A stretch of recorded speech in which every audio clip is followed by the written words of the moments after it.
Bien, estamos en este segundo bloque. Bueno, los que tampoco van a poder dormir muy tranquilos son Cico González y Pilar Gómez. Y es que ambos exalcaldes están siendo investigados desde la Contraloría Estatal. Se habla de 46.5 millones de pesos que han sido observados y hasta este instante no se han solventado. Adelante, Amador.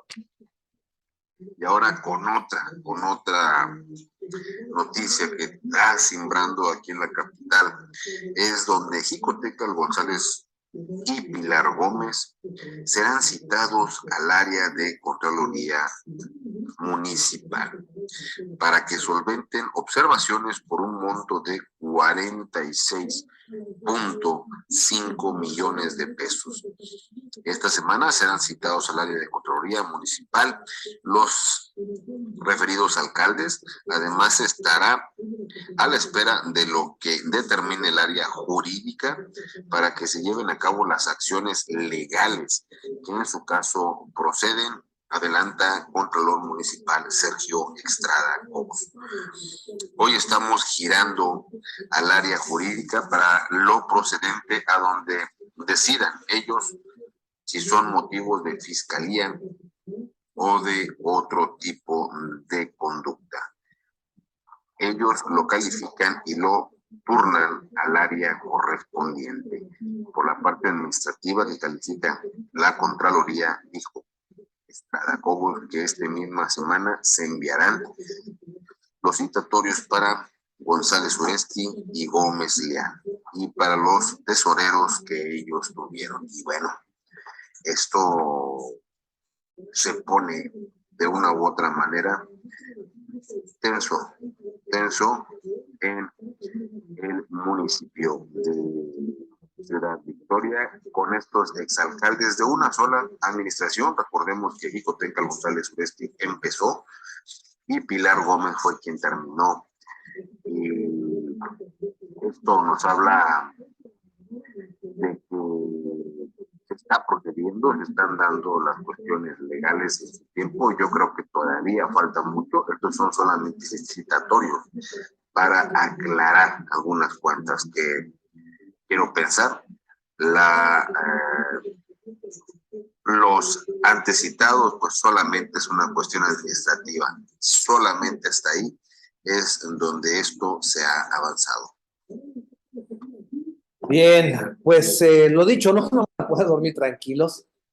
Usted recuerde que los señalamientos que hace una Contraloría tienen la gran oportunidad por parte de los que han sido señalados de ser solventadas. ¿Esto qué quiere decir?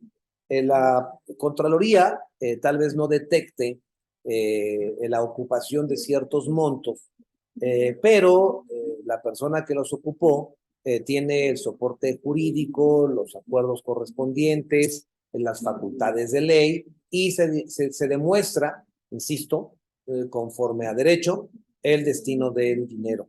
Sí, eso se llama solventar.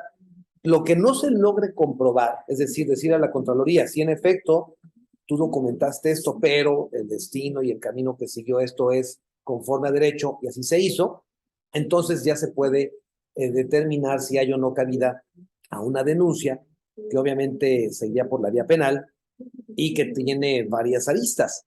Uno, la figura de resarcir, es decir, retornar el dinero, y la otra, independientemente de que se devuelva o no, el que signifique un hecho de privación ilegal, un hecho de privación de la libertad. Entonces, ambos funcionarios sí se prestaron a un asunto incorrecto y no pueden comprobar el uso de estos dineros. Son cantidades que obviamente por el tipo de delito irían a lo que se llama en este momento la prisión preventiva oficiosa, es decir, no alcanzarían la libertad para seguir el juicio en libertad. Bueno, se ha propuesto crear la unidad de profesionalización parlamentaria. Qué interesante. Te escuchamos, Amador. Y proponen crear unidad de profesionalización parlamentaria. Esto, pues, el Partido de Acción Nacional propuso reformas a la ley sobre la organización y funcionamientos internos del Congreso del Estado a fin de crear la unidad de profesionalización parlamentaria. las y los servidores públicos como las instituciones deberán de asumir el compromiso de prepararnos y capacitarnos cada vez más en aras de desempeñar de manera eficaz y eficiente cada una de nuestras responsabilidades derivadas de nuestro encargo. Esto lo expresa la diputada Linda Mireya González Zúñiga. Mencionó que la unidad parlamentaria será la encargada de impulsar, analizar, instrumentar, diseñar y desarrollar cursos, diplomados, seminarios y toda clase de actividades académicas tendentes a lograr la mayor profesionalización de las y los diputados, así como capacitación del personal del Congreso. Bueno, una iniciativa que yo creo urge para todos los diputados, incluidos los del PAN, para que puedan ejercer un mejor trabajo legislativo. Bueno, no es otra cosa que la capacitación. Si algo es interesante y ¿qué le puedo decir? De conocimiento jurídico, es precisamente lo que es el derecho parlamentario. No se limita al proceso de hacer leyes. Hay toda una dinámica muy, digamos, ¿cómo le puedo decir? Muy definida, que significa precisamente ir caminando en conocer pequeños recovecos que tienen que ver con las iniciativas, cómo se trabaja en comisiones, cómo se integra el poder legislativo, cómo se eligen a estas personas, qué se vota con mayoría simple, qué con mayoría calificada, qué con mayoría ponderada, cuál es la ruta que deben de seguir ciertos documentos que se presentan desde otro poder y cómo deben de ser tratados al interior del Congreso, cómo se da el nombramiento de magistrados, cómo es el de consejeros, en fin, es una cantidad muy amplia de trabajo y conocimiento jurídico que además es cambiante.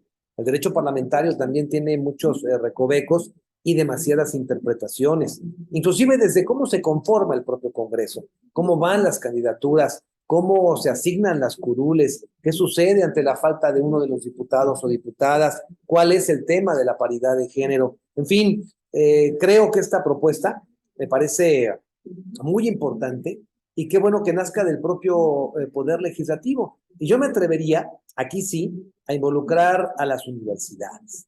¿Esto qué significa? Sería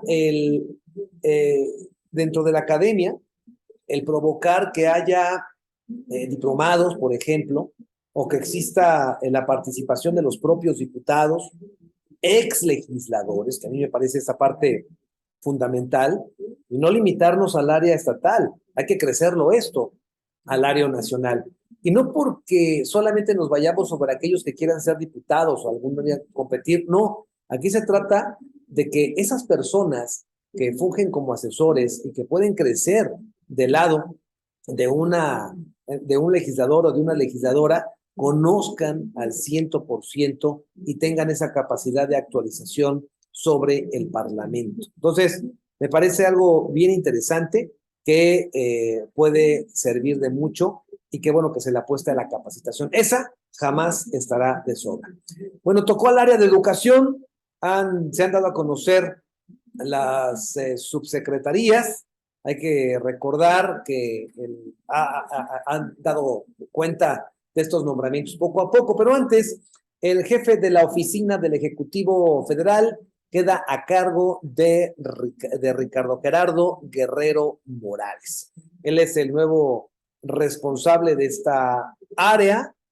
Ayer se entregó este nombramiento. Hay que recordar que los espacios de la administración pública son nombramientos que entrega directamente el titular del Ejecutivo. Él los firma, él es el facultado para poder generar estos puestos, y bueno, ante ello ayer se entregaron ya Este nombramiento, muy importante, es un área pues, muy fina, ¿no? Es exactamente esa oficina en donde se pueden generar muchos acuerdos y en donde se perciben y se debe de entender que existen el trato fino de la política. Vamos a ver qué tanto funciona en este nombramiento. Y en cuanto a las subsecretarías en el área de educación, le comparto que María del Refugio Varela Reyes recibió el nombramiento de subsecretaria de Planeación. Marcela Ramírez Jordán, subsecretaria de Educación Básica. Guadalupe Acosta Villarreal, subsecretaria de Educación Media Superior y Superior. Patricia Elizabeth Barrón Herrera, subsecretaria de Administración. Y Hugo Armando Fonseca Reyes, titular de la unidad ejecutiva. Esta secretaría, como en prácticamente todos los estados de la República Mexicana, son las que más presupuesto ejercen. Es un área importantísima que habrá de significar el reto mayúsculo, ahora que estamos ya de nueva cuenta en la vida de las clases presenciales, pospandemia, lo cual debe de tener muchos protocolos, pero también avanzar en la calidad. Y en el caso de Gerardo Guerrero Morales, jefe de la oficina del Ejecutivo, bueno, pues ayer el gobernador directamente lo invitó a enaltecer el trabajo de esta oficina y contribuir con el mejor de sus esfuerzos a la transformación que está iniciando, como se llama, ¿no? Con ese concepto de la cuarta transformación en Tamaulipas. Al fin del camino son todavía momentos de fiesta, así tenemos que verlo. Las personas que saben que van a ser nombradas, pues están algunos inquietos, la expectativa no es menor, hasta que no está firmado el documento, pues obviamente se puede hacer todo, pero no se es nada. Y ya una vez que se asume, bueno, pues tener el cuidado de actuar conforme a los planteamientos o principios o solicitud, ¿no? Que supone, tienes bien entendido del actuar de tu gobernador. Muchos de ellos, aunque tienen el conocimiento de quién es Américo Villarreal, de cómo ha tenido su paso por las legislaturas, en este caso la de la Cámara de Senadores, bueno, pues no lo han tratado como jefe, es una nueva aventura, el poder de gobernar y obviamente de ejercer una gobernatura, híjole, ¿cómo se lo puedo explicar? Es difícil que no trastorne al ser humano, es difícil que no lo toque, es prácticamente imposible que no lo vulnere en alguno de los aspectos que la cotidianidad y el de ser un mortal, digamos, normal, aunque seas senador de la República, no te venga a trastornar. Son demasiadas las cosas que dependen de un sí o un no, o de firmar o no firmar, o de pensarlo o no pensarlo, que tiene un gobernador. Y ese es el reto.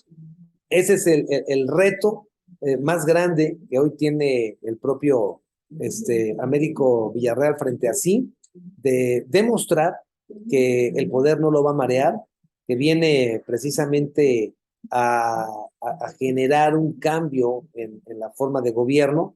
Ayer decía uno de los seguidores de la 4T, ¿no? O sea, este es un cambio de 180 grados, ¿no? Eso tendrá que demostrarse. No me gusta ese término porque entonces iríamos en el sentido contrario, lo cual nos llevaría a lo mismo dentro de 6 años, ¿no? Yo creo que aquí lo que se debe de presumir es un cambio en la visión, pero la ruta debe ser siempre hacia adelante, debe de ser siempre de progreso. Y un estadista, por supuesto que debe de tener primero la humildad, sí el carácter, pero también la capacidad de análisis rápido, con los elementos suficientes, y tal vez no tenga que reconocerse, ni ponerse en un discurso, ni en un papel, pero tomar lo bueno, absorber eso que ya existe y mejorar. O si la ruta era la correcta, seguirlo y mantenerlo. O sea, hay cosas que no se pueden hacer a un lado, porque cuando se hacen sabiendo que son cosas positivas para la sociedad y se abandonan, eso tarde que temprano se le va a recriminar, porque obviamente se sacrifica dinero público, dinero que ya está invertido y dinero que pues nos costó a todos, ¿no? A través del pago de los impuestos y de la aportación de ideas, porque no me diga que 100% todos los servidores públicos, empresarios, propuestas que trabajaron con cabeza de vaca están podridas. Obviamente que no es así. Son ciudadanos tamaulipecos que creyeron en un proyecto, que fueron invitados y que algunos de ellos, yo quiero entender, hicieron el mayor de sus esfuerzos. Entonces, eso es el llamado que hacemos nosotros, que siempre hemos sido persistentes. Fíjese, a grado tal es esto, que la diputada Jessica Ortega, diputada federal, presentó una iniciativa de ley que me parece a mí, híjole, muy inteligente. Y va en el sentido de prohibir que se pinten los edificios públicos municipales, estatales y federales con los colores partidistas. Esto a mí me parece plausible y espero que suceda. ¿Qué significa esto? Que tal vez Tamaulipas en algún momento tenga que seleccionar un color institucional y no se pinte ayer de azul, hoy de guinda y pasado mañana tricolor. Eso debemos dejarlo a un costado. Y entonces se puede planear a largo plazo y pensar en el Estado más que en el partido. Regresamos.